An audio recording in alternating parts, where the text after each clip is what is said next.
परंतु कुठे माशी शिंकली काय शिंकली हे आपण सगळ्यांनी पाहिलं आणि म्हणून करता आम्हाला ते बोलावं लागलं। जर त्यावेळेला एकनाथ शिंदे साहेब मुख्यमंत्री असते तर हे असा विस्कळीतपणा झाला नसता, म्हणून आम्ही काल बोललो होतो।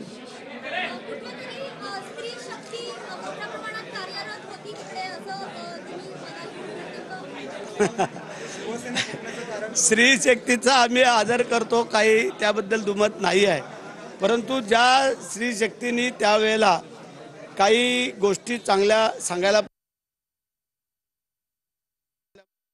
ठुरायला दुग्धाभिषेक घालण्यात आला, त्याच्यामुळे हे सगळं रामायण महाभारत घडलं, म्हणून आम्ही बोललो। उद्धव ठाकरेंना काही निर्णय घ्यायचे होते, त्यांना मात्र त्यांना घेऊ दिले जात नव्हते असे तुमचं म्हणणं होतं। त्यांच्या मनाविरुद्ध निर्णय घेण्यात आले होते। काही तसं होत होतं, मी त्यावेळेला पण सांगितलं, आजही सांगतो की आज जर एकनाथ शिंदे साहेब जर पाहिलं तर आमच्या वहिनी पण आहेत, मग त्या कधी कुठं हस्तक्षेप करत नाहीत, कधी ऐकलं त्या कुठं पाहिलं का? ह्या 3 वर्षामध्ये एकाही कुठल्या बाबीमध्ये कुठंच नाही, कोणाची चर्चा तरी आहे का? ते आमची वहिनी तर कुठं बाबा राजकारणात तर कुठं आपण पाहिली पण नसाल।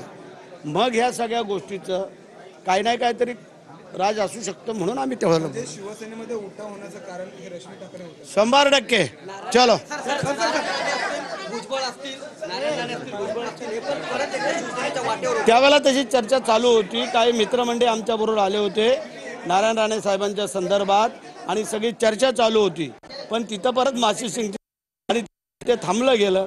एक वजनदार नेता म्हणून नारायण राणे साहेबांकडे त्यावेळेला पाहिलं जात होतं, आपल्याला माहिती आहे, परंतु त्यावेळेला थांबवलं गेलं। राजसाहेब ठाकरे तर स्वतः ज्यावेळेला उद्धवसाहेब आजारी झाले तेव्हा त्यांना लीलावतीला नेण्यापासून परत आणण्यापासून स्वतः राजसाहेब, आम्हालाही वाटलं त्यावेळेला की ह्यांनी एकत्र यावं, पण तिथंही ते काही घडू दिलं नाही आहे, असं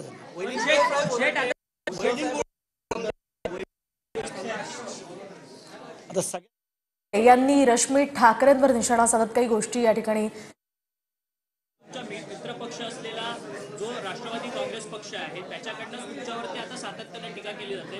आनंद परांजपे जे माजी खासदार आहेत, मुख्य प्रवक्ते, ते म्हणतात की रायगडमध्ये फक्त 3 इडियट्सच सध्या त्यांचं सुरू आहे, एकमेकांवरती आरोप करतात आहेत आणि वरतून ते म्हणतात की रश्मी ठाकरे या स्वभाव गुणाने चांगले आहेत, मी शिवसेनेत होतो, कुटुंब वत्सल आहे, त्यामुळे ते अशा काही करणार नाहीत असं त्यांनी दावा केला।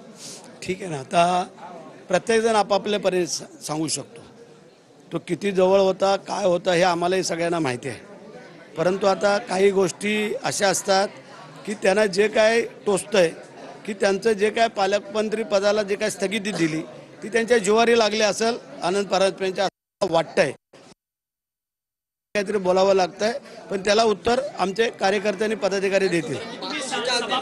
बांधकाम सभापती होते जिल्हा परिषदेमध्ये, त्यावेळेस तुमचे घोटाळे देखील काय आहेत ते आम्ही बाहेर काढू असा थेट इशारा ते 100% त्यांनी काढावं, त्यांनी आमचे घोटाळे बाहेर काढले। आत्ता सांगतो तुम्हाला, या क्षणाला जर ना राजीनामा दिला तर भरत शेठचं नाव नाही सांगणार। त्यांनी सांगावं की भरत शेठनी बांधकाम सभापती असताना काय केलंय ते त्यांनी सांगावं, का भरत शेठनी स्वतः खिशातने पैसे टाकून लोकांची कामं केलीत ते आम्ही सांगतो। मग एकतर जर काय त्यांनी उघड केलं तर आज तुम्हाला एवढ्या सगळ्यांसमोर सांगतो, मी माझ्या मंत्रिपदाचा आमदारकी सहित राजीनामा देतो, नाही तर त्यांनी त्या परांजपे बोलले ना, त्यांनी त्याच्या तोंडाला काळं फासेल का हे त्यांनी सांगावं। चलो एकूणच शिंदे मुख्यमंत्री असताना या ठिकाणी कारभारावर भरत गोगावले यांनी प्रश्नचिन्ह उपस्थित केले। पालकमंत्री पदाला स्थगिती मिळाल्यामुळे परांजपेंच्या जिव्हारी लागलं असावं आणि म्हणूनच ते बोलले असावे असं म्हणत त्यांनी पुन्हा एकदा राष्ट्रवादी आणि शिवसेनेतल्या वादाला तोंड फोडलंय।